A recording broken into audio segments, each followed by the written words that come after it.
Wait, before you skip ahead and continue, check the timestamps, playlists for other floor sets, check my merch store for Deep Dungeon apparel. Cue the intro.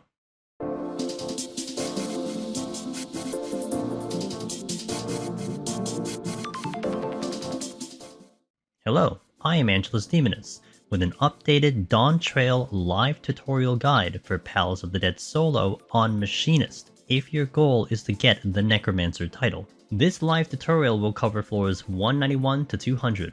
You're almost there, and I wish you the best of luck. I will deep dive into every enemy on this set, showcasing their aggro types and what to look out for. I pulled quite a lot of enemies without steel, so be sure to check the description below for the timestamps on those enemies. I also discuss a lot of little deep dungeon detail on how to manage your Pomanders and different strategies when planning out your Pomanders of Resolutions. If you are looking for the other floor sets, be sure to check the playlist on the upper right card or in the description below. A difference between this guide and the previous ones I have done in Endwalker and Shadowbringers is that I have limited live chat interactions and kept the focus strictly on the Deep Dungeon content. This will play almost like a Deep Dungeon podcast with gameplay and a couple of viewer questions sprinkled in. I have learned from viewers of previous guides that they like to play along with the video up on another screen or monitor while they do their own run, and it's almost like I'm talking you through the run in real time. If you have any questions on anything that goes on with this run, things I may not have covered, or if you are confused on anything, be sure to leave them in the comments below and I will try to respond as soon as I can. My goal with these guides is to make the grueling challenge of the Necromancer title approachable and viable to all skill levels. No single question is silly, and every single experience is unique. Be sure to keep me posted on how your runs are going. Good luck, have fun, and I hope this guide helps you. Take a look at this, right? 240 potions. We started with 20 at floor 1, and we climbed all the way up. We got to those bronze chests, and our potions are still good. So maybe, you know, having that starter kit, maybe you don't need to have that high. Now, granted, we were playing conservative with those potions, you know. I was trying to not use them in a lot of situations, so we did save a lot of it. But hey, look, if you're just looking for an example of, like, you know, what is possible and, you know, having that bit, I mean, maybe just start with 100. But it does come down to you getting to those bronze chests, because if you don't get to the bronze chests, you don't get potsherds, you don't get the replenishment there. So it kind of goes hand in hand. But again, showing what's possible. We're into this last set, 191 plus. So here, one of the biggest things I can tell you about the 191 plus set, whatever concept of time that you have, you know, whether you're going, okay, well, I'm gonna go, you know, 6 minutes per floor, or I'm gonna do that 30-minute check at floor 6, take it away, remove it, throw it out the window. Because time in here is going to be very, very weird. And if you try to adhere to that rule of like, okay, let me check at 6 minutes, the 6th floor, okay, am I going on a time pace? Forget it. You're gonna be so intimidated on the 1st and 2nd floor. On average, you're gonna see many people take 20-30 minutes on the first 3 floors. One of the reasons for this is because the first 3 are sometimes some of the more manageable floors to deal with, so you're kind of mitigating Pomander usage. So you're trying not to use anything on those floors, so it'll inevitably take a lot of time to get through, but you have a decent amount of stuff to work with later. Of course, if you're walking in here with a limited amount of palms, then that's a little bit different, right? But you try your best and you just kind of go through. We have 3 flights, I believe, 1 rage. We have our raising, which we kept in. We have 2 steals, so we can make the most out of that. We have our full resolutions, I believe, as well. Just try your best. What I like to say is keep the mistakes to a minimum. Just try to open up the exit, get to the exit, and get out, and just try to keep moving. If you keep those mistakes down to a minimum, you may surprise yourself. This floor set is surprisingly lenient, provided you don't make any catastrophic mistakes. You may actually surprise yourself if you walk in with absolutely nothing, and you may see yourself walking in like 197, 198, maybe even a clear. That's just how Palace works. It's not like the other two, where it is a little bit dependent on having a pretty good pawn management system there. This one is a little bit lenient on that. So we'll see how the rest of this run goes. So buckle in, 191 plus, let's take it home, as Gourmand gently says. Okay, final set. Immediate raising. Let's hope we don't lose this too early, huh? Opening steel is fantastic. Alrighty, so let's talk about what we got in here. Looks like we got some pretty good choices. We got the Hippogryph, we got the Mummy, and we got the Fly Trap. The Mummy is going to be one of the pulls that you'll see commonly that you want to deal with. One of the reasons is because it is proximity, so it could be blocking your way. So we're gonna pull it right now. Pretty good to kite. It does exactly what it did before with all the other enemies. It does the rotten bandages, and that's it. Now it does hit respectably hard, so you want to be careful. Now walking in the distance is the Corse patrol, which is one that you may not want to pull at all unless you had steel available. Now here, we're actually going to watch it. Watch its position. Watch where it's walking. Even though it's walking down the middle, look how it's fading into the left side on its left shoulder. A lot of times these patrols will not walk a straight line and they will lean into one direction. So it could be very, very possible. If I was along this wall right over here and waited for that Corse to come in, it would aggro because it got a little too close. It is a proximity aggro, so you have to be very careful about that. And that's why I positioned myself in a certain way so that I could see, is it going this way? Is it going that way? And we adjust. Now, it doesn't necessarily mean it'll go in the same pathway when it comes back. So you do want to observe it one more time. Now, one thing that I have definitely observed is that the patrols do kind of adhere to the same pattern. So what you might expect for this Corse is that it might lean to its left when it's coming towards me. So I may want to take the difference and walk over to this wall, the one I'm looking at with my eyes on this side, and to see if we're going to be okay. Now, I should not be aggroing this one that's over here on the left, but I could be aggroing the one on the right, so let's watch. So that one is leaning, so you can see the amount of distance I have from here. Now we're going to watch this one. This one is, you know, kind of actually leaning towards the middle. You can see it's kind of fading towards the center. So we would have been definitely safe on the left side here. So that's one thing that you want to observe. So now I know that this wall right over here is going to be safe from these patrols. I'm going to pop a steal right now because we're going to take care of the patrols. Let's pull a patrol right now. It's going to do a gap closer. It's very dangerous. This is one reason why you want to have a steal on. It does a gap closer into another auto attack right there. And in about 30 seconds or so, it's going to repeat the pattern. So the reason why this is bad is because it does another gap closer. So even if you're kiting, it'll still catch up to you with that gap closer. It's unlike the Mentega from Heaven on High, where it just gap closes once, and then that's it. The Garula also, it just gap closes once, and then that's it. These things keep doing it like that. That was about 20 seconds, actually. And you can see, this is still a lot of damage even with steel on, so we're going to take care of that with the steel. Now, alternatively, if you don't have a lot of steel and you have a lot of patrols, one thing that I like to do, which is actually something I did in my previous tutorial, if I do a little bit of a head count of like 3 patrols floating around the room, instead of spending all this time dodging them, consider burning a resolution on that floor. Because the resolution will take care of the Corses and the other undead and get the bonus damage. Now, without Shrank, you're looking at a 3-tap to kill it, but it's still better. It also does stun the Corse and the Mummy, so they're really good pickings for a resolution. Of course, you have to worry about the other things like the Hippogryph and the Fly Trap, which are not undead. But it's still a decent way to get rid of the patrols in one fell sweep, if you will, especially if you line them all up together and you get the resolution going. So we took care of the 2 patrols there. I'm gonna go sneak in and get this chest right away. We're gonna pull the fly trap later, not the ones over here, just because they're kind of out of the way. Fly traps are sound, and they're gonna be the easiest things you could ever pull on Machinist.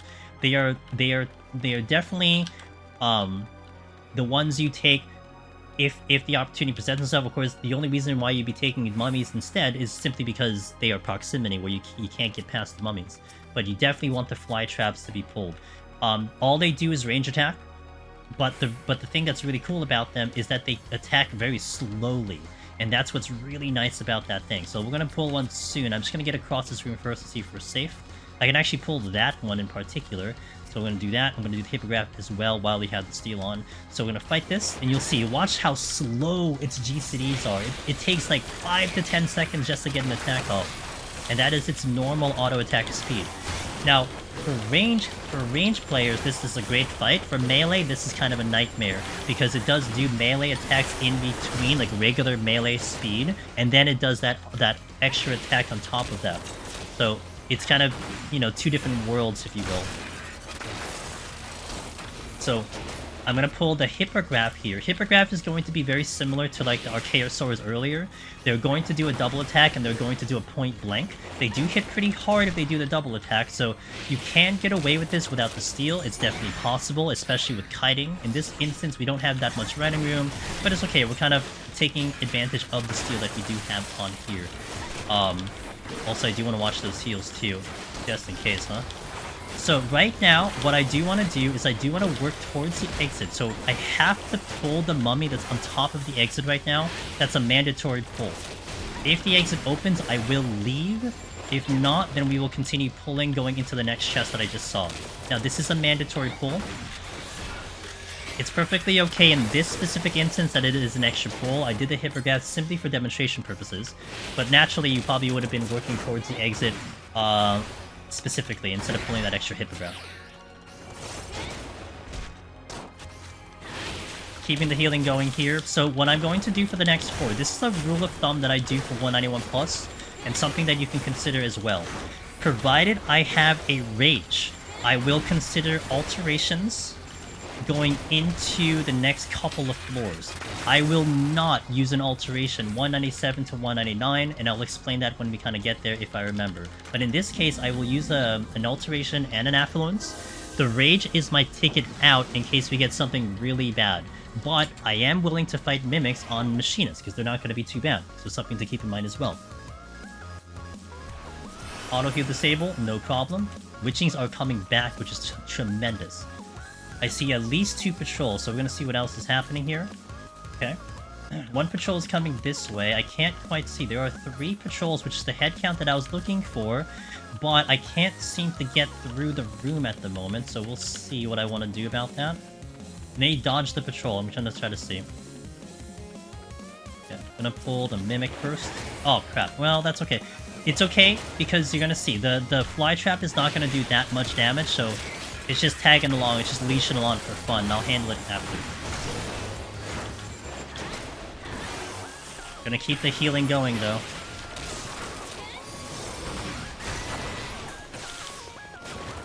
Don't get close to the fly trap. Now, you can get a little close to it and it'll do a conal, but there's really no reason to get close to it in melee range, otherwise you'll take that melee hit. No problem handling the both of them, no need for witching there.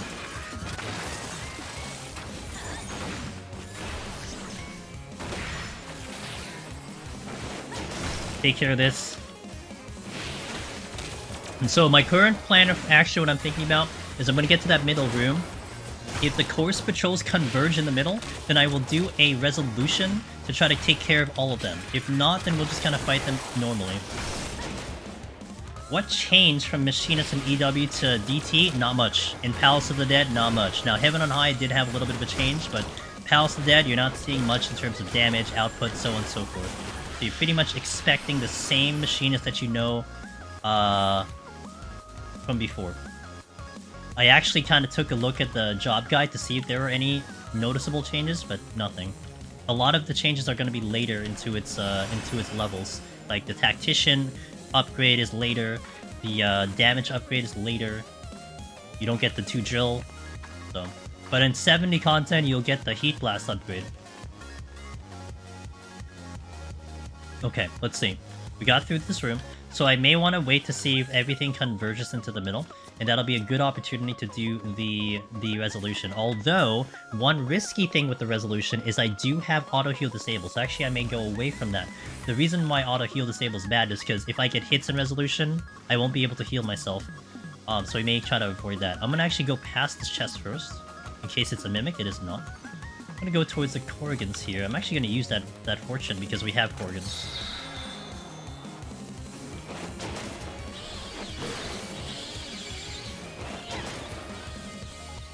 Chest drop, chest drop. Okay. Running a risk here. Fine. Steel is dropping. There's no other chest. Oh god. Okay, we're good. Kind of a bad place to kind of, you know, hit the reverse.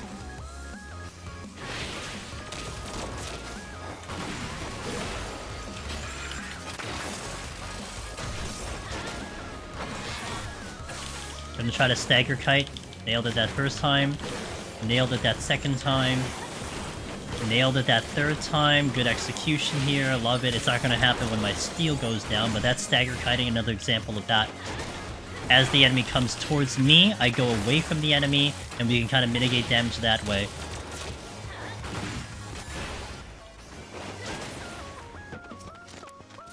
Silver. Where are you going? You were very confused, sir. You went to the right side and then angled to your left side. Don't aggro, don't aggro, don't aggro, don't aggro. Okay. Except I might get the mummy. He's equal distance. Yeah. Okay, it's fine. Let me just see. Okay, we're okay. I can get to the next room here. But I can't get across there. Can I beat the Corse? It's not gonna be worth it. Okay. I have a witching if needed. Okay. Luckily that Corse is not coming in this direction. And that Corse isn't coming here either. So we're okay here. I'm gonna get across.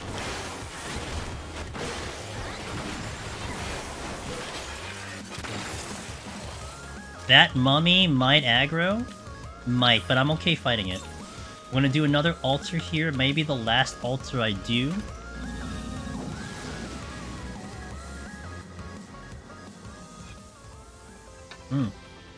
No debuff, unless it's Gloom. I can't hear Gloom. It is Gloom. I can't hear Gloom. Okay, let's fight. Mummy's gonna be first. These are gonna be, should be manageable in the Gloom, no problem. Gonna hope for Corrigans here. And I'm really gonna hope that I don't have to handle and use a steal. Now, with the Gloom on, our enemy options do change. So I would be willing to fight a Hippogryph in a regular situation, because we can handle it just like an ape. But now that it has movement speed, I will want to avoid the Hippogryph, which is going to be a slight aggro if I had not mentioned that.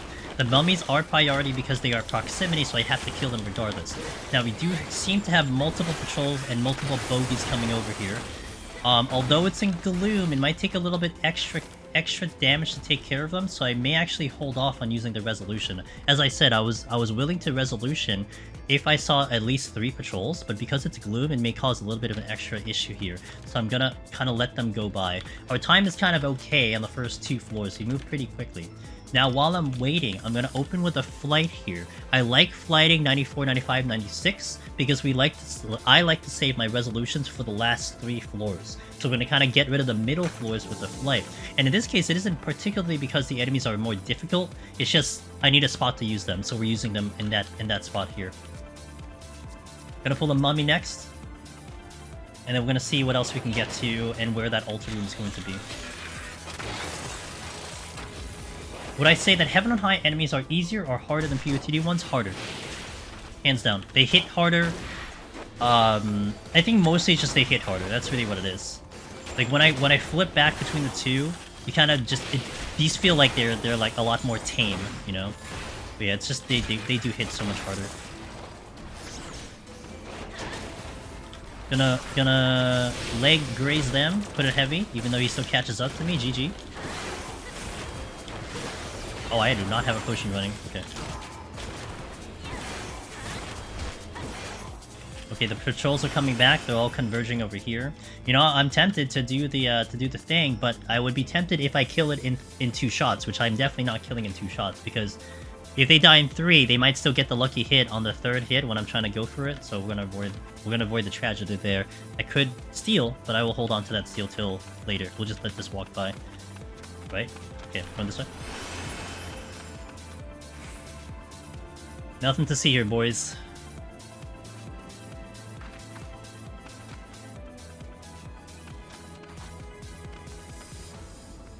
Now, because, like I said, because we were kind of quick on the first 2 floors, I can't afford this movement. Otherwise, if I was like really slow on time, I would have considered a Serenity here, and then maybe the Resolution. But we're chilling. Although, if I have to dodge these 3 constantly, dude, I might end up doing that. So we'll see what happens. But right now, it's not the greatest. I still don't want to use that steal, but we're thinking about it right now, because that will afford me to get off this floor a little bit quicker. But time is not a concern at the moment, and we're going to be willing to wait for these. Corse patrols, like I said, are proximity, so I have to watch out for them. Fights I would prefer not to deal with. So far, what you'll see, I think, up till now, is that you might see Wraiths, and you might see Dragons. Those will definitely going to be pulled, because those are going to be good ones to fight through.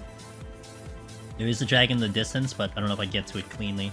And this room on the left looks like it's at least 2 rooms, because they're coming back pretty quickly here. And it is Corgan, so yeah, taking my time here is not a terrible idea. Now, I don't think I want to run the risk of actually trying to fortune them. Are you walking towards me? Oh, great. That could be a little bit of a problem. But we'll be okay. Patrol's coming back here. So that patrol is being to its left. So we're going to see where the other patrol decides to go when it comes back towards me, because I might be able to sneak around them and try to get that drag. Oh, they are fading to the to that left wall. So I'm going to go this way. I'm gonna try to check these chests. If it's a mimic, it does force me into a steal though, but I do want to check these chests regardless. And I got the steal anyway, so that's kind of nice. Hold. Serenity! Okay, that's actually really good. Okay, that actually opens a lot of doors now, so benefit of checking the chests. Never feel afraid of checking those chests. I'm actually gonna pop the steal now since I want to keep the steal not at 3. So like, here's the thing to consider, okay? Really good thing to consider on this. Because we're on the last set, we don't have a boss to go for. So, oh, that's great. If every time you're kind of saving a steal, because you're kind of accommodating it for the boss coming up, then in this case, you can definitely sit at 2 steal for this whole thing. Because think of it like you're using it for the boss. Like, okay, you're sitting at 2 steal because you would have used one for the boss. And also, again, it's the last set. So, you don't want to kind of sit on your pawns for too long. And you do want to use up quite a bit. So I'm going to keep the steal at 2 until we start getting deeper into the floor, then I could keep it at 1. If I had strength, I would have kept it like either at 1 or at 0, because I don't want to have any excess strength at the moment, but that's currently how my mind thinks on this one, that I will just burn that steal and just make the most out of it. No need to conserve right now. I mean, I was conserving earlier, but now I had already made the mental note that the patrol is going to my right, to my character's right side, so I'm completely safe over here, and I don't have to worry because they will commit to the path. And as you can see, that is what they're doing. So that kind of bit of knowledge that we just acquired watching those patrols gave me the answer of which side I need to sit on. Very important information to kind of pay attention to, you know? Jumpy. Can I show... Can you show LOS if there's sprites? Oh, the patrols, you mean? Yeah. I was hoping for that last floor, but we didn't get to that point, so I wasn't able to explain that. But we'll see on this one, if we can get it. I really would have loved to have demonstrated that, you know, but we just didn't see it. Hello, die. Okay, so again, I know this guy is gonna fade to his left, so I'm going to go to my left.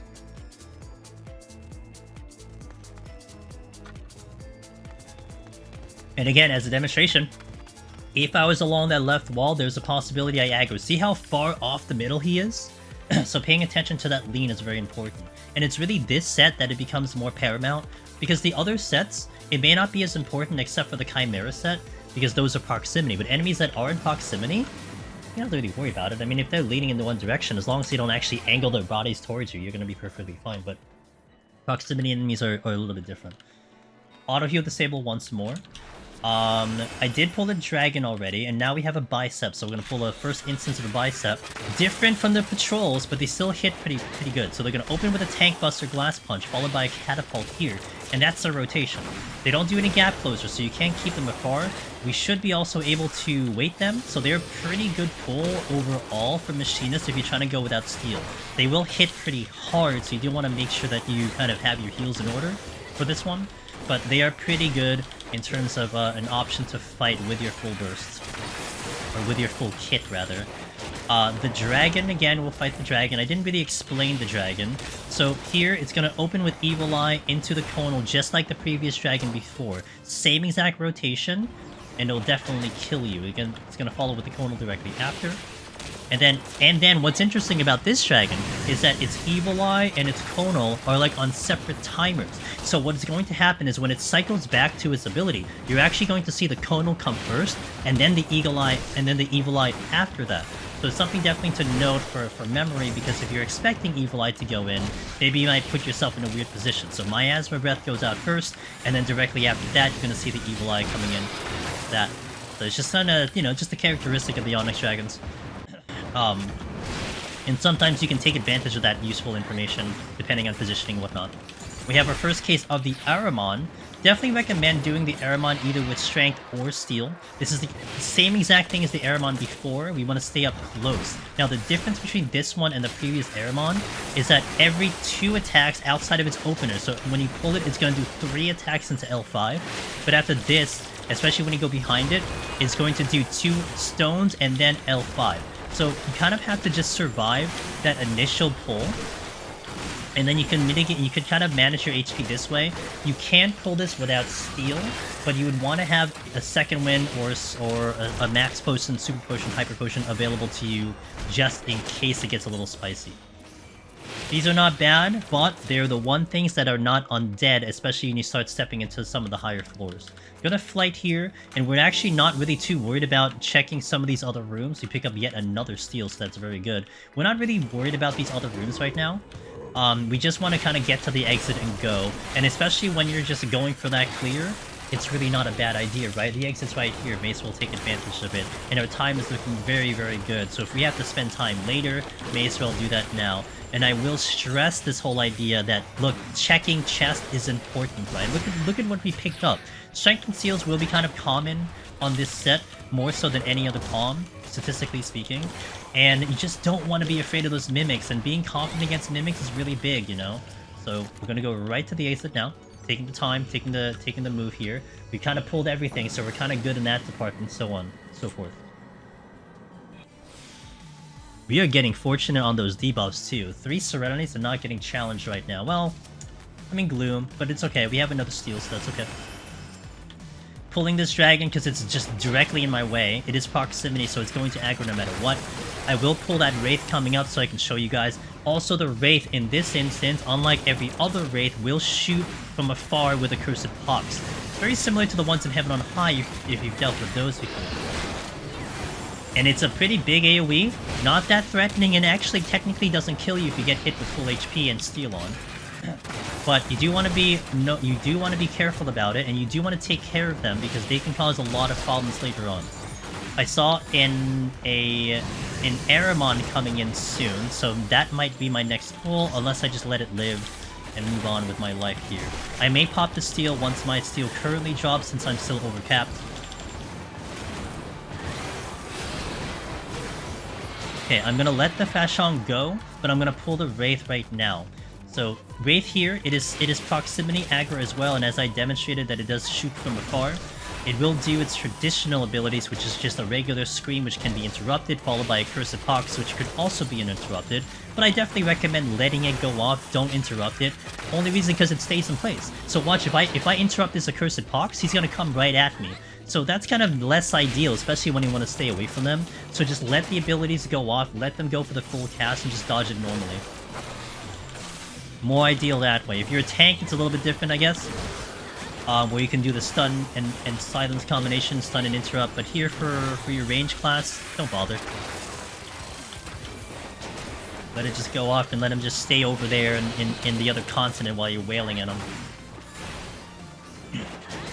Alright.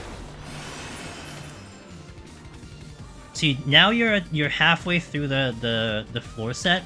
You're gonna start doing a countdown of what your palms are looking like, right? I'm gonna burn another flight here, but what do we have? 2 safeties, 2 sights. So what does that mean? Once I step into 96, 96, 97, 98, 99, we have 4 floors left. We can burn all of those safeties and sights. I tend to forget that sometimes, but sometimes it does help to kind of take a little breath and to see what you got. Now, we are not going to use the alterations anymore. That is done. I'm not using alteration. I have a little bit of a superstition-ish and a little bit of a thing about that. And you can go against it, it's perfectly fine. If you feel like, you know what, I want to gamble, I want to roll the dice, hey, I'm just going to go for it.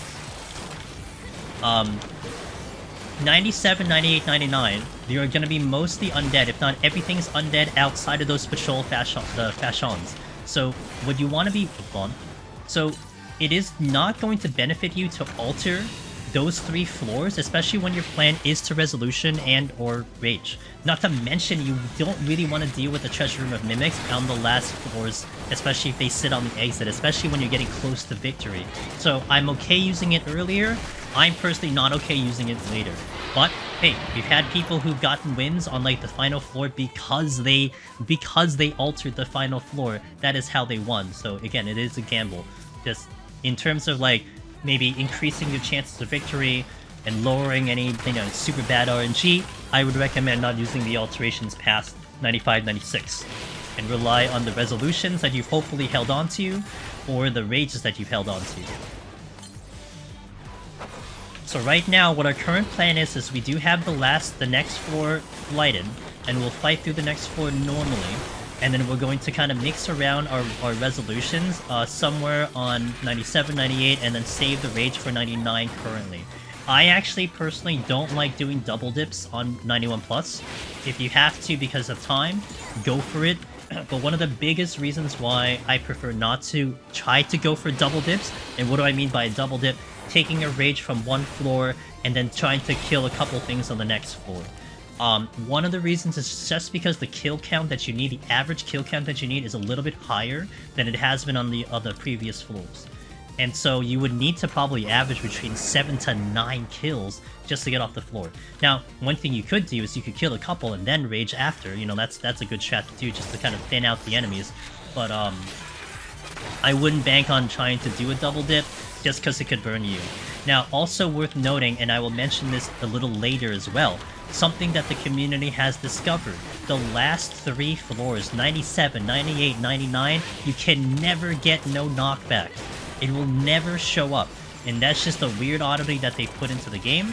So it is ideal to save your rages for the last 3 because you never have to worry about the no knockback debuff. So backloading those palms there, it's a better idea than using them earlier, but kind of as I mentioned earlier, why we're using alterations and what we were protecting against. If you get a really bad treasure room, use the rage to get off that treasure room. So we'll see if that happens, but usually I've been kind of okay with that part. Am I saving hot shot for my burst? I'm probably just forgetting it because I'm yapping so much, honestly. I would use it, like, on cooldown, but I think I'm just talking too much. I think I checked this chest, which was the Serenity. I will go straight to the exit. I don't need to deal with anything else right now. Don't turn to your right. Good boy. Yeah, Rage is a win button for the last 3 floors, that's right. Oh, wait. Did we see a box?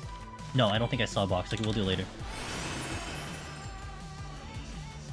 Yeah, and what Alibis said too is that it is a total like last resort play where if you're out of Serenities, which sometimes might happen because again the Serenities could be pretty brutal up here. If you're out of Serenities on 198 and you have a rage in the bank, it is advantageous for you to pop the rage as you go into the next floor just in case it's no items. Now, you may not have to deal with no knockback, but you still have to deal with no items. But at least this way, you know, hey, at least you get a couple kills before maybe you hit the dirt or something like that, or maybe you might actually get lucky. And a couple of my runs have actually ended like that. That I took the rage in on a no item floor, got out pretty clean. All right, first instance of a Gourmand. Gourmand, just think of it as a harder ape. A harder ape. It does basically the same thing. It does the beatdown, double attack as it gets up to me, if it even gets up to me. They do hit even harder than the freaking ape, so you want to definitely be careful about that. They are susceptible to heavy, so definitely use that to your advantage as you're kiting them around. Keep your potion going. This isn't going to be too bad of a fight, assuming your kiting is on par. You'll have enough time to heal. We do have HP down, but we do have the steal on. Again, this is flighted as well, so worthy to note on that one. We have our first instance of a knight as well, which we will get to, if I can get up to the knights. We'll pull the dragon though, because it is completely blocking my way to that knight. Again, Evil Eye first, stay away from it. You can actually get really far or behind, whichever works best, because it is a conal in front. Then followed by Miasma Breath conal after that.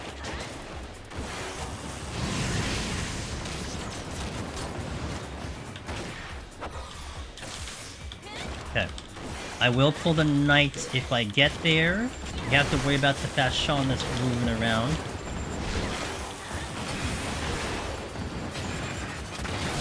Okay. Knights are not terribly bad. I would say they're doable without the steal. I've done a couple without the steal. Actually, I've done all of these without steal. I may attach those what it looks like in this video as well. But you just want to be managing those kiting. That's what's important. Is the kiting is what is key onto here. I'm gonna go around this way to get to the knights. But of course, it's something where, you know, yeah, you can do it without the steel, but it's something where you probably would prefer that you didn't put yourself in that situation. It's gonna open with a tank buster, but then it's gonna have a donut, so you want to be close. This donut will not kill you if you get hit with it, but it will do a respectably big amount of damage. And then it's basically kind of your run-of-the-mill knight after that. That donut is just its additional thing. It'll just do those tank busters occasionally.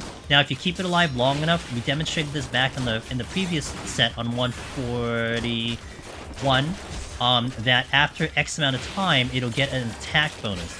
But on top of the attack bonus, it also gets a defense bonus on top of that. So you want to be careful of that move. And it does a secondary death spiral as well. Kind of forgot about that and saw it really late, so I kind of panicked a little bit there. But yeah, secondary death spiral, and then after that it'll usually use its buff. You want to be careful with that. But not too bad overall, as long as you keep distance away from it. Looks like I'm gonna have to pull some enemies here, so we're gonna pull the ghost first. But I hope that bicep moves out of the way. This is an extra kill, however, it was because I was demonstrating the knight. I would have gone straight to the exit otherwise, but it's okay, our time is pretty gorgeous at the moment. Again, let these abilities go through, just so they don't, so the goat doesn't come at you. Let this one go through as well. Keeping an eye on that Aramon over there, just hoping it doesn't become a problem. The bicep had moved out of the way, so I'm actually going to go into this room now. And I am clear from the exit, which is really nice. I will check the chest. He's right here. Also, what did I say earlier? You had four floors to go, and you have 2 sights and 2 safeties, and to definitely use them, because I tend to forget them. What did I do? I forgot to use them, but we'll use them on this floor. First Serenity. It's okay. Okay. I have pulled everything up until now. Actually, perfect floor to do this. I'm gonna pull a bunch of these enemies right in front of you without steel for demonstration purposes. Let me just see what we're looking at. 2 Fashans floating around here. And a freaking Gravekeeper. Okay. Gravekeeper's gonna go first without steel. I'm waiting for the steel to purposely go off here. Prince. Pull. Alright, so we're gonna showcase to you guys if we can survive this without steel. Definitely gonna be important for people trying to go for their own clears, because if you think you can do this, and if you're confident about this, it goes a long way, especially if your steel is kind of, you know, in shambles from whatever, from the previous attempt or something.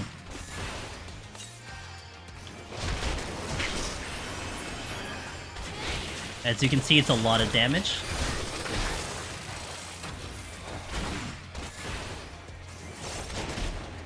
Now we can bind this, so we're actually going to bind it first. And we're going to kind of get some HP back. But you can see that damage from the double attack into the thing, painful. Gonna take another hit here, probably. Alright. That's a Gravekeeper, no steel. Not recommended, but possible. I don't have any other heals coming in here, but I do want to pull those guys coming soon. I would say the biceps is a little bit more manageable with a max potion coming into play here, so I'm going to pull it, sprint, pull the bicep. Again, we can leg graze this. Gonna pop a potion here. Once it catches up to me, it will do glass punch, and then it'll go into catapult. There's a glass punch. We're gonna allow our potions to kind of come back here to kind of heal us up here.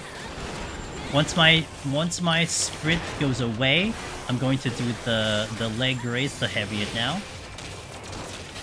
Not sure if I can actually bind this. Ow. I'm not gonna sure if I can actually bind this, but we'll see after.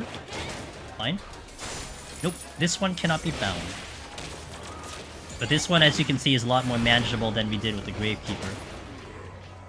Waiting for the sprint to come in, then we'll pull the Guru, and then we'll pull the Knight to showcase those. I think the Knight I'm a little less confident on, because of how hard it hits with that skull, the skull splinter, which you saw on the previous floor. But it's okay if I die here. I'm pretty confident I should be able to get off this floor, or get off to the clear.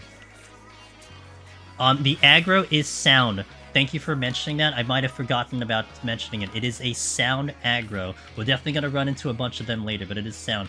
All the Gravekeepers in Deep Dungeon are sound aggro, so thankfully that is consistent throughout. Okay, you're not coming this way. I'm going to pull a Knight first.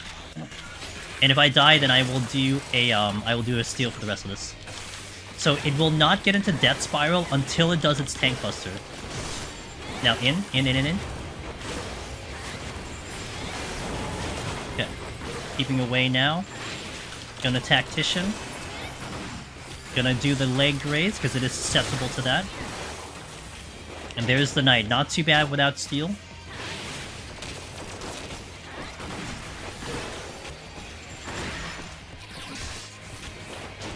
Okay, that's a Knight, no steal. So now last one we'll do is the Gubu. The Gourmand.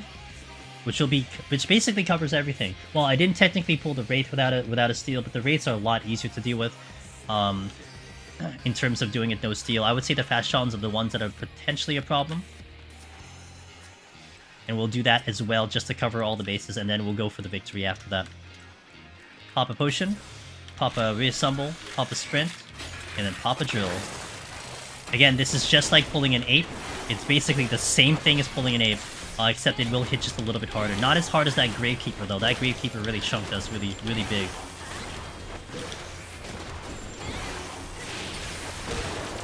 Untouchable so far. Gonna do the leg race here. Gonna redo my potion. I'm gonna have to take a hit here. So I'm gonna run in. Got the dodge. So I would have dropped below 50% on that if he actually hit me on that thing. Pretty good. Now we're gonna pull the Fachan next. No steal. Gonna keep the potion rolling. Again, you have to stay melee. If you actually run away from this thing, it'll just keep casting and it'll kill you, because look at how heavy these stones are. L5 coming out here.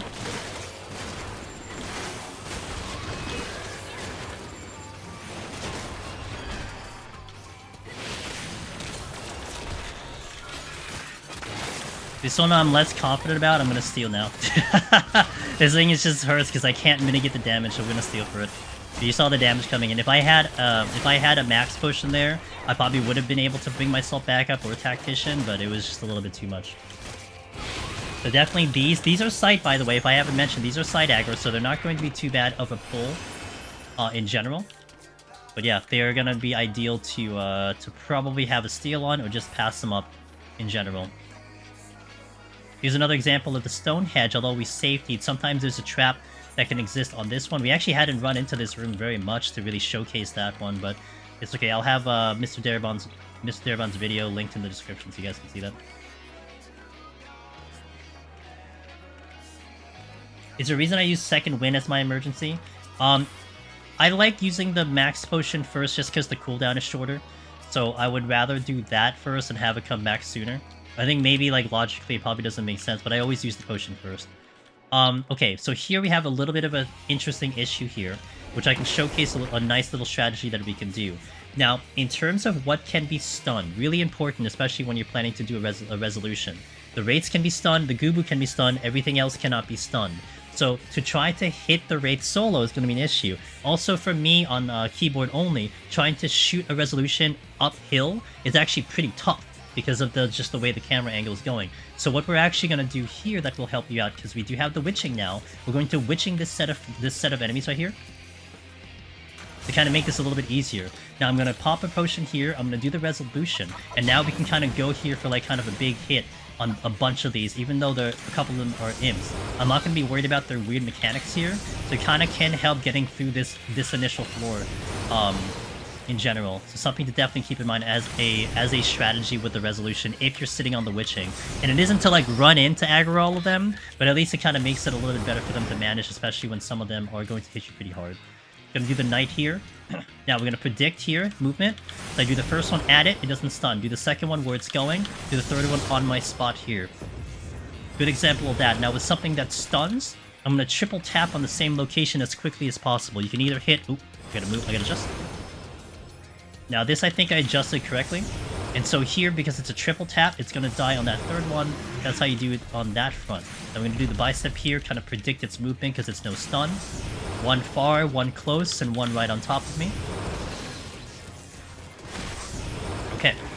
Perfect time because it just wore off, and that is the exit, so let's go. So now I'm gonna definitely plan to do a resolution. The 2 resolutions on the next floor if I can land it correctly, and we have 1 witching to make that happen. I'm just gonna pull this Gubu because it's in the way. I believe we have pulled everything. Gubu is proximity, which is the reason I'm pulling it. Don't know if I mentioned that. Everything basically up here is going to be mostly proximity. The only exception is the Fachan, which is the sight, the Gravekeeper, which is the sound.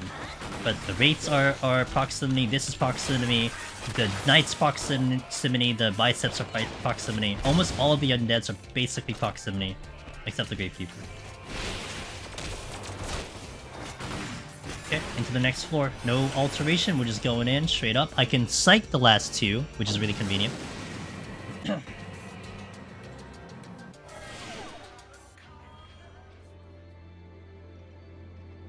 You're not seeing me use Arm's Length? I typically hold on to Arm's Length for like a rainy day. I don't use it as much at all. It's good mitigation though, I will definitely say that. So you know, it's something that you do want to use for mitigation, but you will definitely not see me use it quite a bit, only because I tend to hold on to it for like emergencies. There's a treasure room in front of me, so we have a nice little problem here. So how I may want to handle this is... The problem is the exit is in Narnia right now. So let's actually try to clear up some of this floor. I'm going to take out this bicep first, normally. Because even... Okay, here's what the first thing that came into mind. What if I resolution these couple of enemies right here? I resolution a bunch of these, and then maybe I resolution the treasure room. I still have 3 more rooms to go, and I don't know if they're going to be small rooms or big rooms. So I want to hold on to the resolution a little bit longer to see what I got later. It also quickly seemed like I may be able to sneak around the side there, but we'll see when we have to get up there. First, I'm going to clear my path to get to the exit, and then go from there. Now, I am saving that rage for the finale, if I can help it. It is a comfort to me to have the rage as my finisher. So I'd rather burn off the resolutions now. And not to mention, we're going to be starting to use those steals too, because we're on the last floor. Wraith here. Now, one thing that's really interesting, don't get the Wraith in the middle of this room. You know why? Because look how big this AoE is. If you actually position him dead center, it'll cover the entire room. And if you're not quick on your interrupt, you're dead. So be careful about its position. Make sure that you have it on like the edges of the room, or that you're ready to like kind of run out of the hallway and kind of have that in mind. But man, have I done it before where like I get him like dead center here, and then the AoE just covers the whole room. Actually, I might be able to demonstrate that here just for a shake. Yeah, see that? Don't do that. Like it just takes the whole room. Don't do that. I think I've died at least 1 time doing that, like heaven on high. So be very careful about that. Now, again, you do have the interrupt, but, you know, if your interrupt is down for some reason, then... Okay, so now this floor. Now, a lot of these are stunnable. So we have a bunch of Gourmands that are stunnable. So what I actually want to do here is I want to pull the things that are not stunnable, which is the Knight. We're going to pull the Knight. Again, watch out for Death Spiral. Death Spiral's coming out. Actually, for the sake of arguments, I'm going to stand in Death Spiral. As you can see, it doesn't quite do, like, deathly damage, but you still don't want to get hit with it, so don't get hit with it, okay? That was with steel, mind you. I knew that was not going to kill me, so I wanted to at least show that one.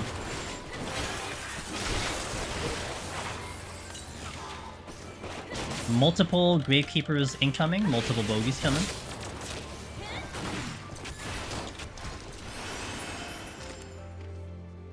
Yeah, I mean, again, it's useful, you know, it's not because I don't find it useful, it's just I'm not usually conditioned to use it often. And a lot of times, when I get aggressive on using certain things, and then by the time I actually need it, it's not available, it ticks me off. So I always want to use it when I really need to have it. Now, to be fair, this floor doesn't really offer many opportunities to actually take advantage of Arm's Length in terms of, like, the knockback resistance, but... There's the Wraith kind of being a jerk right there. Because of how big that AoE is, it could get a little nasty with a combination here. Actually, I may be able to show a combination that could be really bad. And let me see if I can demonstrate that for you guys here as well. So it does involve a Gravekeeper and a Wraith. And because the Wraith are sound, which thank you to to asking that question. So let's say we have a Gravekeeper coming in over here. Okay, let's give it some time. I'm also gonna re-steal here. Okay, so the Gravekeeper is walking, right? And so let's say I'm trying to walk along with it. Let's see. Okay, ready? I'm gonna walk along with it.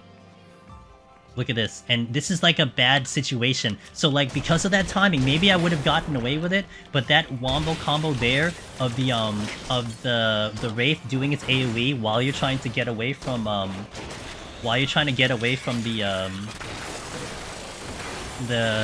Gravekeeper by his sound can put you in a really big pickle there. So you definitely want to handle the Wraiths as soon as you can, just because of that.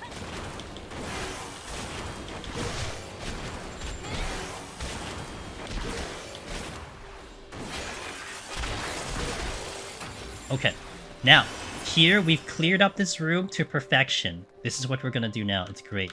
I'm gonna pop a resolution. All of these enemies in front of me, all the Goobus and the Wraith can be stunned. So we can safely do an AoE pull, maybe, because a lot of them are moving, so that's great. Looks scary, but it'll be fine, I think. Stun. Oh, that's bad. Ooh. I hopped out simply because I didn't kill the other one, and that got a little complicated only because they started to move. So they wouldn't be at their original location when I got the first hit in and trying to accommodate for all of them. But it's a-okay, we have steal on, and we kind of adjusted that way. So that would have been nice if they didn't move, but we're okay here. It's actually been great. We actually had a couple things that, if it went well, it would have looked great, but because it didn't go well, I was able to showcase like a little bit of a backup strat or what to do in that situation, which is kind of one of the bigger things that I think most people will hopefully have a big use for. Now, looking at what we have ahead of us here, I think I may still go with the resolution. Yeah, I'm gonna still go with the resolution because we're still kind of, it's okay, like we're perfectly fine in terms of time and resources and everything. Actually, we're down to 12 minutes all of a sudden if you see the time, right? We had like a lot, but now we only have 12. Here, I'm gonna try to get to the over here. Perfect. So I'm gonna get the Goobu and let the Gravekeeper go here.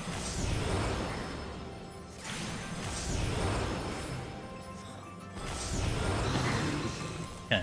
Now here is gonna be a little tricky. I'm gonna try to get the Knight. You can do Knight. Gonna do these kind of one at a time. Jerk. Okay, now I'm actually gonna do... doing the Knight again would be really tough here.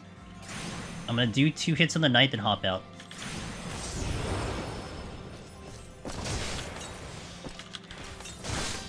Perfect. I have not seen a Strength this entire set, by the way. Okay, I'm gonna sprint through here because I might get the Goobu. Oh, I did not! Perfect, let's go to the next floor. Looks like, unless it's blocked by something, which it might be. Or not.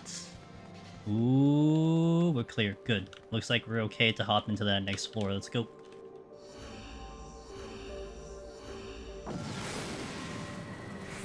No, low health aggro doesn't exist in Palace. Thankfully, but it doesn't exist here. Sight. Safety. And we got the finale here with the Rage. So we're going to Rage out for the rest of it. We pulled everything on this set. Actually, even better, we pulled a lot of this without steal, which I think is fantastic. So hopefully it gives some people some confidence about those pulls. Let's get those kills, shall we? Gonna hit the luring trap because it's right here. Knight goes first. And we're out. Nice and simple. 6 kills, boom. Let's go. That is your tutorial all the way through. 1 to 200, 2 days. We started at 59 armor. We started with 20 sustaining potions. We went net gain at 171 with 1 potsherd. We made it to 99 by about the 150 floor. So hopefully like the lower entry point is what might be a little bit more appealing too, because that's one thing I wanted to make as a big deal. It's like you don't have to be 99.99. You can start at a lower bid, especially if you're just trying to prog initially, you know? But at least it shows you like in real time what it looks like to start at that lower one, especially for this kind of guide. And we get the glass pumpkin, which is amazing. So look at the beautiful area. There you go. Guide complete. I'm very impolitely standing on the bench. All of you guys kind of sit on the bench, and I'm just like, yo, I'm just on the bench. Let's get that shot, though. Get the bench shot. Sit. Hell yeah. That was cool! Alright, well, I hope you guys kind of got a lot of info from that. Hopefully it was pretty good. I hope it's better than the other one. I don't know. Gonna have to wait over the time to see if this is going to be a better guide for people to do, but I will not get rid of that old one. That old one will just be, I'll just change the title of the old one, but we definitely won't be getting rid of that old one, as per requested by many people. Well, it's not that I get rid of it, it's just I enlist it, but we're not gonna enlist it. That plan is out the door, so 200 clear. And this was great because this was a little spicy. This run got a little spicy on the climb, you know. But I know your people. I know everyone said that like a lot of people were like, hey, you know, we would love to see you. You would love to see you stress. We love to see you get out of bad situations. And honestly, I didn't force it. I did make like some legitimate mistakes, but we didn't force these things to happen, and we had to react on the spot.